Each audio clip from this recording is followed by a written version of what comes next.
Hello guys, আসসালামু আলাইকুম। সবাই কেমন আছেন? আশা করি সকলেই অনেক অনেক ভালো আছেন। আলহামদুলিল্লাহ আমিও অনেক ভালো আছি। তো আজকে চলে আসলাম রাতের বেলায় মালদ্বীপের সেই বিখ্যাত গোসল পার্কে। এখানে 4 দিন ব্যাপী মেলার আয়োজন করা হয়েছে। এই মেলাটি দেখার জন্যই মূলত আসা। তো আসার পর দেখলাম সব কিছুই বাচ্চাদের, এখানে আমার কেনার মতো কিছুই নেই। তো এই চারিদিকটা ঘুরে দেখলাম, অনেক সুন্দর আয়োজন করেছে তারা। তো আমাদের বাঙালিরাও এখানে অনেক দোকান দিয়েছে। তো যারা মালে এবং হোলে মালে আছেন তারা অবশ্যই আসবেন এই জায়গাটাতে। তো এখানে মিডল পয়েন্টটাতে আসার পর দেখতে পাচ্ছি এই যে এইখানটা দিয়ে গানের আয়োজন করা হয়েছে। তো এখানে কিছুক্ষণ পরে গান গাইবে তারা, এই দেশের গায়করা গান গাইবে, এই দেশি ভাষায় গান গাইবে।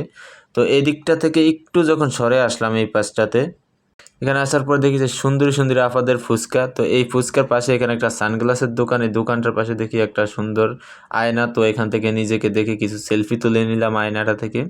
তো এখানে সানগ্লাসগুলো অনেক সুন্দর। তো এখানে যদি 20টা দোকান দেওয়া থাকে তার ভিতরে 10টা দোকানই হচ্ছে ফুচকার দোকান, কারণ এই দেশে ফুচকা মেয়েরা এতটা পছন্দ করে, এই দেশে ফুচকার দোকানের অভাব নাই। তো এই পাশটাতে চলে আসার পর দেখলাম কিছু সুন্দর সুন্দর শার্টের কালেকশন এবং প্যান্টের কালেকশন আছে আমাদের জন্য।